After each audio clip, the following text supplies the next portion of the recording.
Eu quero conversar com vocês rapidamente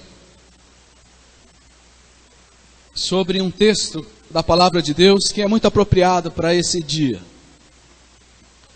Um texto que é tão simples da gente entender, não tem nada de difícil nele. Mas ele apresenta para nós o que nós devemos buscar como igreja, como cristãos e como igreja. Para que a gente acerte, para que a gente não se perca no meio do caminho, para que a gente não gaste energia com aquilo que não tem valor, para que a gente não se enrole com aquilo que Deus não pediu para a gente fazer. Então eu queria ler o texto de Colossenses capítulo 3, está aqui na tela, e nós vamos ler juntos. Me ajuda aí, Gina, por favor. Isso. Olha que texto simples e profundo e prático para mim e para você. Diz assim: habite ricamente em vocês a palavra de Cristo. Ensinem e aconselhem-se uns aos outros com toda a sabedoria. Cantem salmos, hinos e cânticos espirituais com gratidão a Deus em seus corações. E tudo que fizerem, seja em palavra ou seja em ação, façam em nome do Senhor Jesus, dando por meio dele graças a Deus Pai. Que bom texto para a gente refletir no dia do nosso aniversário. Está aí nesses dois versículos, 4 coisas, 4 características que nós devemos buscar como igreja. Nós vamos simplesmente seguir a sequência do texto. Eu não vou demorar, eu quero ser bem claro, bem prático. Não vai ser uma mensagem teologicamente profunda, como foi a de ontem, né? Bem profunda, muito rica para nós. Hoje é um pouco mais simples, mas é um texto que não pode sair da nossa mente. O que é que nós temos que buscar como igreja? 4 coisas que estão nesse texto aqui. Tem muitas outras, mas nós vamos refletir nessas 4. A primeira fala a respeito do conhecimento da palavra. Claro.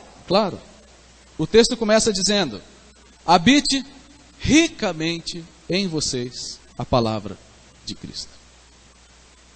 O sentido aqui é de alguém que toma posse de alguma coisa, que entra num lugar, toma posse daquele lugar e exerce a sua influência ali, faz diferença, né? Tem uma expressão antiga que dizia assim, quando alguém que faz diferença num lugar, falava que a pessoa, esse aí quando entra na canoa, balança a canoa, né? Não sei se alguém já ouviu essa expressão, eu acho muito interessante, porque tem gente que por onde passa faz diferença e faz influência, tem sua influência.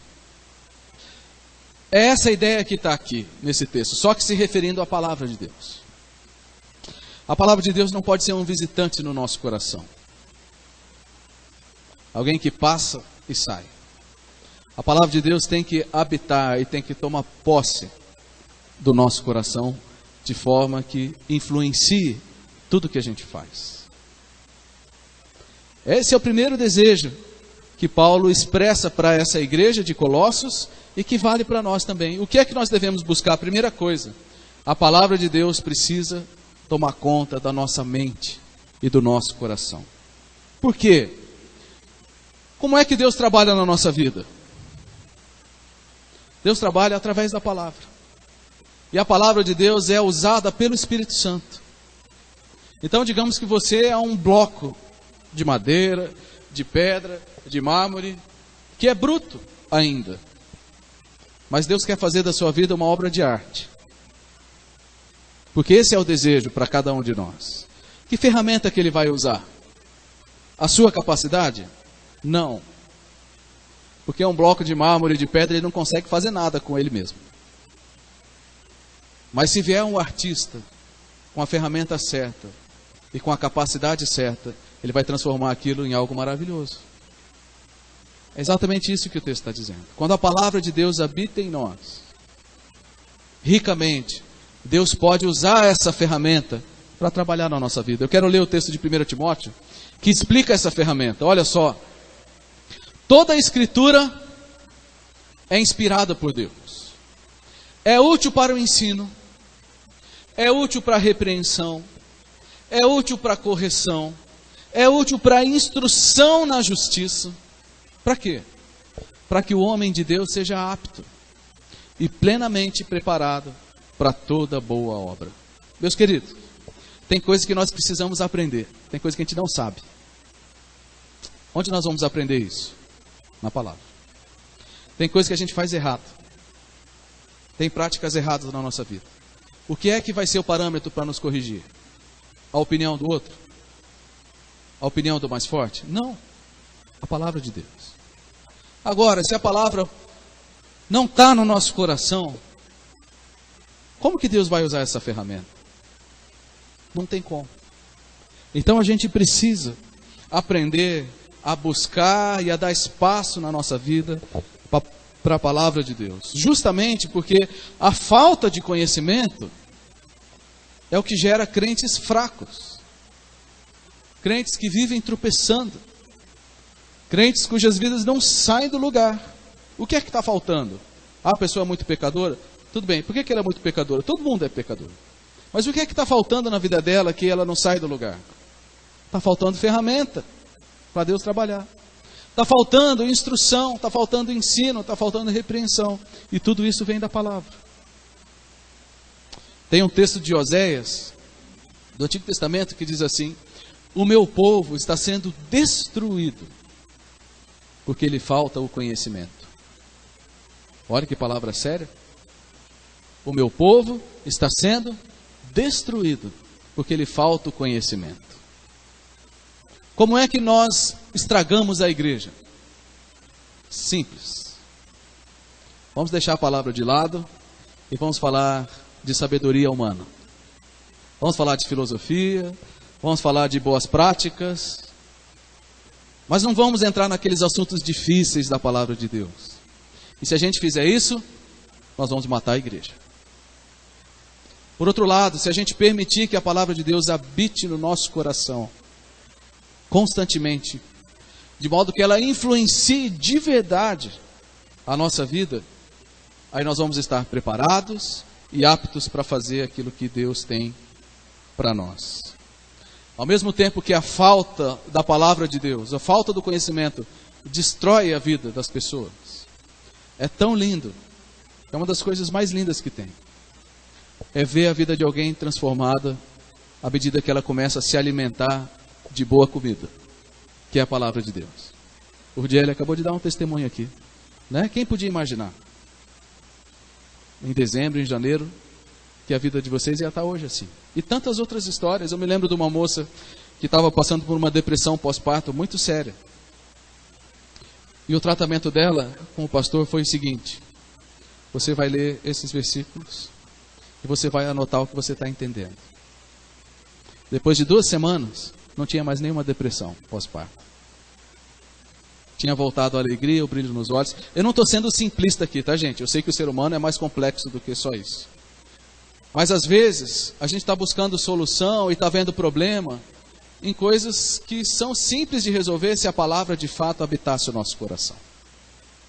A gente está correndo atrás de causas, de soluções tão mirabolantes e difíceis, e a gente fica sofrendo porque as coisas não se resolvem, sendo que a gente tem a maior ferramenta de solução de problemas à nossa disposição, que é a palavra de Deus.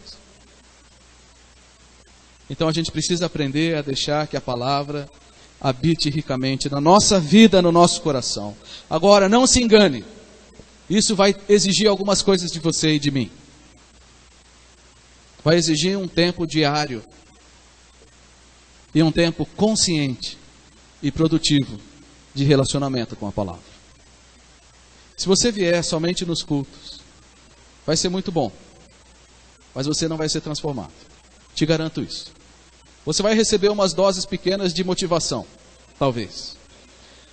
Mas eu posso garantir para você que a sua transformação de vida, que você precisa, ela vai acontecer quando todos os dias você parar e por conta própria estudar a palavra de Deus. Enquanto você não fizer isso, nada vai mudar. E daqui 10 anos, quando a gente completar 77 anos, sua vida vai estar do mesmo jeito, ou talvez pior. Se você não correr atrás de estudar e conhecer a palavra de Deus. Quem é que deve tomar essa decisão? Só você é que pode decidir por você. Você é que sabe qual é o horário que você é mais produtivo. Você é que sabe o horário livre que você tem. Você é que sabe que prioridades que você precisa remanejar na sua vida. Mas o fato é, se você quer ser ensinado, corrigido, instruído, transformado, você precisa buscar a palavra de Deus na sua vida. Não fuja disso, porque esse é o caminho. E como igreja nós precisamos buscar isso. O Salmo 1 diz que o homem que é feliz é o homem que tem o seu prazer na lei do Senhor, e na sua lei medita todos os domingos no culto de noite. Na sua lei medita de dia e de noite. Não quer dizer que você tem que parar o que você está fazendo o tempo inteiro para viver o tempo inteiro lendo a Bíblia, mas não é isso. Você não pode simplesmente ter doses perdidas no espaço de palavra de Deus. Você precisa cultivar o hábito de conhecer e estudar a palavra de Deus. Josué, no capítulo 1, versículo 8, diz: não cesses de falar desse livro da lei, mas medita nele de dia e de noite, de novo, para que tenha cuidado de fazer tudo quanto nele está escrito. E aí o texto termina assim dizendo: então farás prosperar o seu caminho e serás bem-sucedido. Mesma coisa do Salmo 1.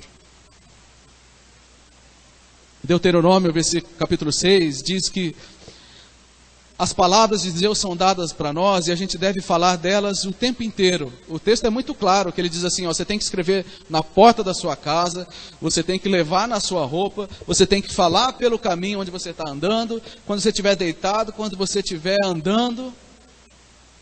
É claro que a gente não está criando rituais, né? O erro dos judeus foi que eles transformaram tudo isso em rituais. Mas a ideia do texto é o seguinte: a palavra de Deus tem que fazer parte da sua vida. E se você não tem buscado a palavra de Deus como fonte de energia espiritual verdadeira, positiva e alegria para o seu espírito, você está sendo um crente michuruca. Me desculpa a sinceridade e a palavra tão simples do dia a dia, mas é o jeito que a gente entende. Você precisa deixar que a palavra de Deus habite ricamente no seu coração. É ela que vai fazer diferença. Ela que vai trazer direção, ela que vai trazer maturidade. Quando a gente se debruça sobre a palavra para estudar, o nosso comportamento finalmente muda. A nossa família muda. E até a nossa saúde muda. Nós vivemos num mundo doente, porque deixou a fonte da vida e está alimentando o seu espírito de tudo quanto é porcaria. O desejo que a nossa igreja seja como aquele pessoal de uma cidade chamada Bereia. E a Bíblia fala deles com muita honra, porque fala que eles eram muito dignos, até comparando com eles uma outra cidade. Porque tudo que eles ouviam, eles corriam para a palavra, para conferir se era daquele jeito mesmo. Tal crédito que eles davam para a palavra de Deus. E assim tem que ser também a IBR, parecido com os de Bereia. Você pode usar papel, você pode usar celular, você pode usar o que você quiser, mas enche a sua vida da palavra de Deus. E os frutos com certeza virão. A segunda coisa que nós temos que buscar aqui como igreja é uma comunhão produtiva. Habite ricamente em vós a palavra de Cristo, ensinem e aconselhem-se uns aos outros com toda sabedoria. O que esse texto está dizendo é o seguinte: na igreja não existe cada um por si. Qualquer pessoa que vai para qualquer igreja com a mentalidade do cada um por si, ninguém se mete na minha vida, eu não dou conta da minha vida para ninguém, está errado. Não é esse pensamento. Na Bíblia existem mais de 30 instruções que envolvem uns aos outros. Então, na igreja não é cada um por si. É todo mundo tem responsabilidade com todo mundo. É claro que a gente não deve usar isso para ser intrometido, enxerido e mal educado. Mas a gente tem responsabilidade diante de Deus, uns com os outros. Se o irmão não está bem, está em pecado ou está vivendo de forma errada, isso prejudica todo mundo. Sabia? Que o seu pecado pode impedir a bênção de Deus sobre a igreja toda? Você quer ser responsável por isso? O meu pecado também pode fazer isso. De todo mundo. Por outro lado, a sua santidade e a sua disposição de amar o Senhor pode trazer bênção para todo mundo. Porque na igreja não é um só. cada um por si. Como nós cantamos, nós somos um corpo, nós somos uma família. Então esse texto diz que nós devemos ensinar com sabedoria e aconselhar também com sabedoria. E é claro que isso tem a ver com a primeira parte. Como é que você vai ensinar com sabedoria se você não conhece a palavra? E como é que você vai aconselhar alguém com sabedoria se você não conhece a palavra? Eu sei que todo mundo já viu essa cena. Imagina uma mãe de primeira viagem. E aí, de repente, por infelicidade, ela se depara com um monte de outras mães experientes. E aí o bebezinho está chorando. O que acontece nessa hora terrível? Multidão de palpite.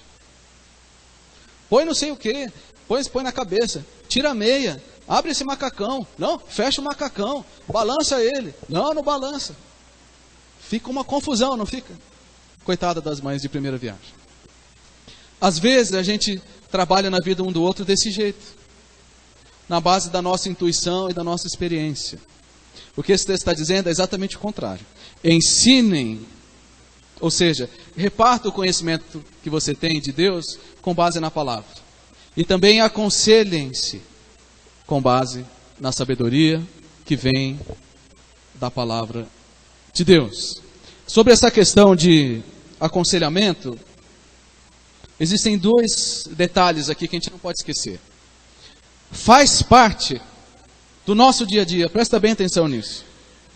Faz parte do nosso dia a dia esse aconselhar uns aos outros. Isso significa encorajamento e correção. Porque todos nós, em algum momento, vamos precisar de encorajamento. Todos nós vamos precisar de ânimo. De alguém que chegue e se ponha do seu lado e te dê apoio e te faça olhar para a palavra de Deus. Não é só, não, vamos lá, amigo, vamos para frente. Não é só isso. Eu falo assim, eu sei que você está desanimado por causa disso. Mas nesse momento se lembre daquele texto da palavra de Deus que diz assim. Então nós precisamos encorajar uns aos outros com base na palavra. Eu me lembro de um momento, muitos anos atrás, eu estava esgotado fisicamente, emocionalmente, estava muito cansado, desanimado.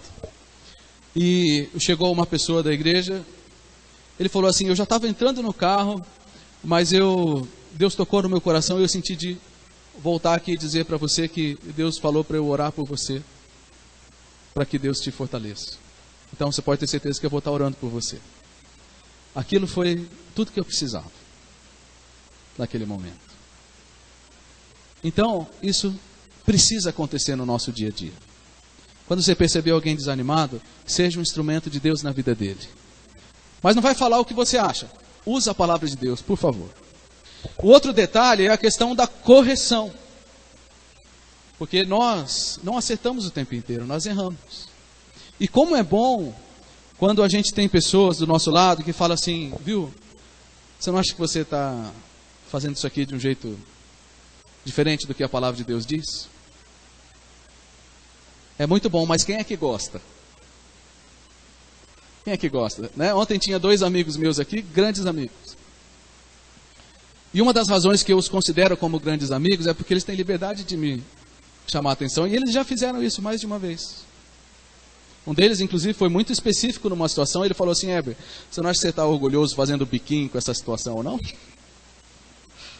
Eu falei, Tava. Então, isso é corpo. É claro que ele não falou da opinião dele, ele estava observando uma situação e falou com sabedoria da palavra de Deus. E é isso que nós precisamos fazer. Provérbios 27 diz que, como o ferro afia o ferro, assim o homem afia o seu amigo. Essa semana eu comprei uma pedra de amolar a faca, a Gisele comprou para mim. E aí, o negócio fica feio lá, hein? E tem hora que o negócio vai ficar feio aqui também, gente. Alguém vai falar alguma verdade para você que você não vai gostar. Mas se for uma palavra da palavra de Deus, que vem da palavra de Deus, aceite. Se for fruto de sabedoria da palavra de Deus, aceite. Não só isso, mas esteja preparado também para ser um instrumento de Deus na vida dos outros. Então, pensando nessa parte, eu queria te perguntar, qual tem sido a sua contribuição na vida dos outros, com relação à palavra? Você tem dividido o que você sabe? Você tem aconselhado com base na palavra? Você tem exortado seus irmãos que precisam?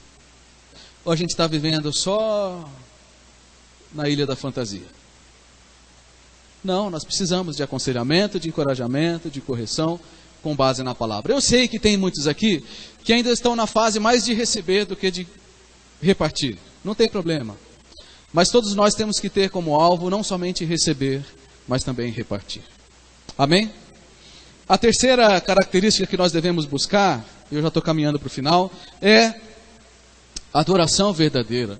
Porque o texto diz, além de habitar ricamente a palavra no nosso coração, de ensinar e aconselhar uns aos outros, nós também devemos cantar salmos, hinos e cânticos espirituais com gratidão a Deus. Ou seja, precisa existir no nosso meio adoração verdadeira. E tudo isso é fruto do relacionamento com Deus através da palavra, e foi exatamente isso que o pastor pregou ontem. Que nós temos que amar a Deus em primeiro lugar. Uma pergunta para as mulheres, não precisa responder, só pensa. Quando aquela tal pessoa te conquistou, romanticamente, ele só falou que gostava de você, ou ele fez alguma coisa a mais? Ele só falou assim, eu gosto de você, quero casar com você. Aí você, tá bom. Foi assim? Ou teve um certo caminho de demonstração do que ele estava sentindo? Foi assim, não foi? É mais ou menos isso que deve acontecer no nosso meio. É claro que a gente não precisa conquistar Deus, Ele já nos ama. Mas o nosso amor por Ele não pode ficar só nas palavras. A gente precisa demonstrar isso. A gente precisa demonstrar o nosso amor por Deus. E quando Paulo escreve isso aqui, ele está falando da diversidade de formas com as quais a gente pode fazer isso. Né? Algumas pessoas entendem errado. E elas veem essa lista aqui, salmos, hinos e cânticos espirituais, como coisas que a igreja tem que fazer. Então tem que ter salmo, tem que ter hino, que são aquelas músicas antigas, e tem que ter cânticos, que são as músicas novas. Não é isso que está dizendo. O que Paulo está dizendo é o seguinte: ele está escrevendo para uma igreja que tinha judeus, que tinha gregos e que tinha gente de outros países. Então ele está dizendo, aí no meio de vocês, vocês têm que adorar a Deus de um jeito que envolva todo mundo. Então usem os salmos, que é os que os judeus conhecem. Usem hinos, que é o que os gregos estão acostumados, porque eles tinham os hinos deles lá. Usem também cânticos, que é o que os outros povos também estavam acostumados. Todo povo tem música. Então o que Paulo está dizendo não é uma lista do que a gente tem que fazer, mas ele está abrindo a possibilidade daquilo que a gente pode fazer, em termos de diversidade. Mas o principal, meus queridos, para que a nossa adoração seja verdadeira, é que ela se apoie em três coisas. Primeiro, ela tem que ser fundamentada na palavra, que é o começo do texto. Ela tem que ser dirigida a Deus, e ela tem que ser conduzida pelo Espírito Santo. Por que essas três coisas são importantes? Fundamentada na palavra de Deus. A Bíblia diz que Deus habita no meio dos louvores, ou seja, Deus se manifesta nos lugares onde Ele é adorado. Então, se a gente não quer errar naquilo que a gente quer expressar de adoração a Deus, nada melhor do que usar a própria palavra. Não estou dizendo só de música aqui. Você pode adorar a Deus na sua casa, onde você estiver, lembrando os textos que você sabe, aquilo que a Bíblia diz sobre Deus mesmo.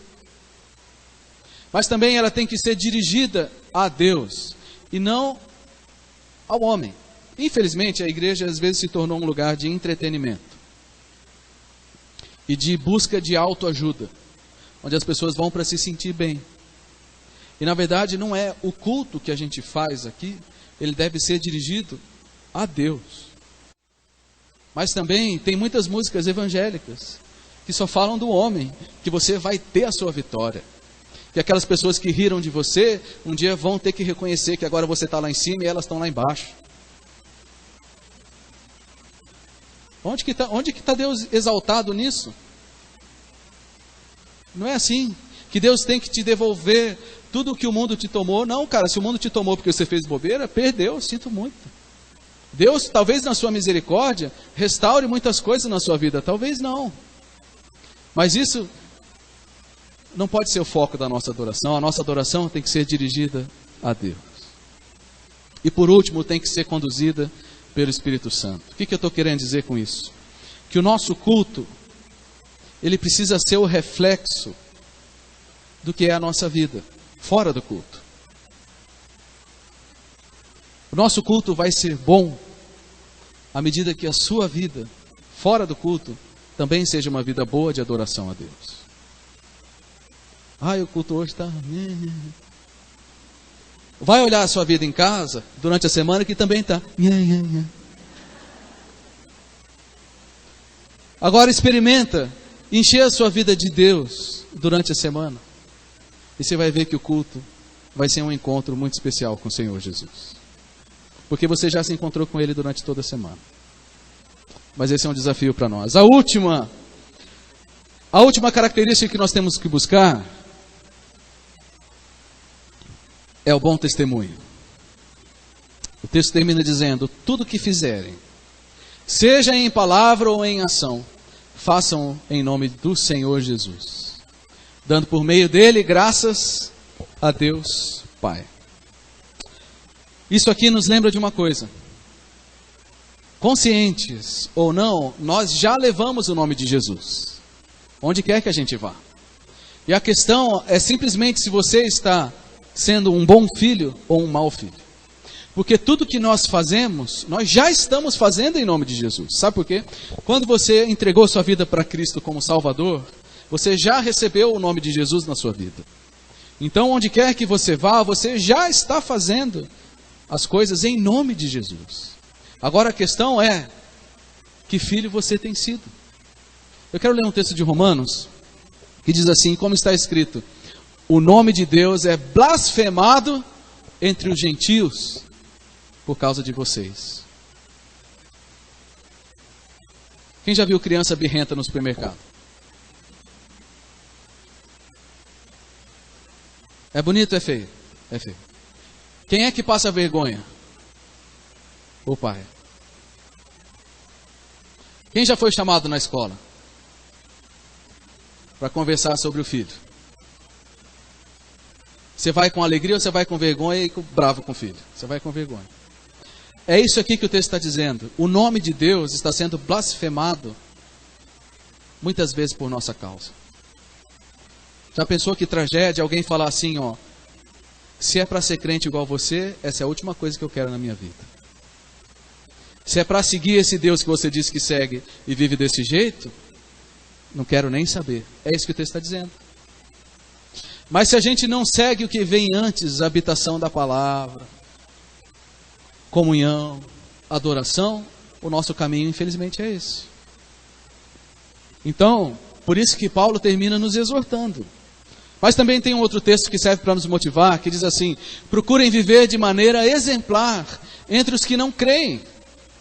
Assim, mesmo que eles os acusem de praticar o mal, verão o seu comportamento correto e darão glória a Deus quando ele julgar o mundo.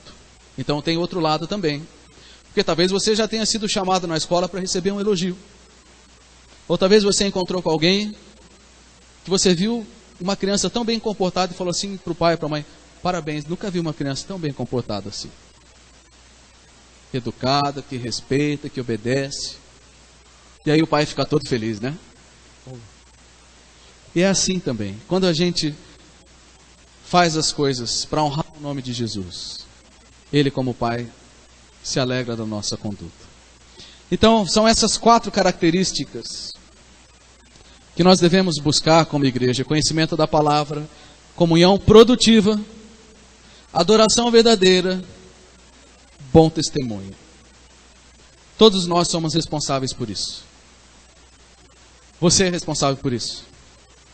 Vocês que estão vindo hoje pela primeira vez, se vocês quiserem participar dessa igreja, vocês vão ser responsáveis por isso. Vocês que estão participando da igreja, começaram esse ano, Você é responsável por isso. Vocês que estão na igreja há mais tempo, 5, 10, 20 anos, 30, vocês são responsáveis por isso também. Todos nós. No fim das contas, a igreja é a soma do que nós somos individualmente. Então, meus queridos, que Deus nos use para fazer diferença nessa cidade. Americana é uma boa cidade. Eu gostei muito daqui. Tudo bem que o pessoal dirige um pouco devagar às vezes, mas eu já estou acostumando. Mas é uma boa cidade. O pessoal é simpático, todo mundo conversa com todo mundo. É uma cidade silenciosa, tranquila, é uma cidade muito legal. Mas também, gente, nós temos um lado triste na nossa cidade. Tanta gente presa pelos vícios. Eu me impressiono, eu passo sempre por ali, perto da linha do trem. E é de cortar o coração o que acontece ali e em outros lugares. É uma cidade boa que já foi muito próspera, mas tão destruída pelos vícios. Uma cidade também onde nós encontramos, e eu sei que você pode apontar alguns casos assim, de famílias que estão por um fio de se desmanchar, ou que já se desmancharam. Tantas pessoas lutando com depressão, síndrome do pânico, suicídio. Onde é que está o caminho para a solução? Através da palavra do Senhor. Jesus é o caminho, a verdade e a vida. E para transformar essa cidade tão boa numa cidade abençoada, o Senhor quer usar a mim e a você. Então, que através das nossas vidas, as pessoas possam se entregar ao Redentor. Não à igreja, mas ao Salvador, Senhor Jesus. Amém? Feche seus olhos e vamos orar, colocar a nossa vida diante do nosso Pai Celestial.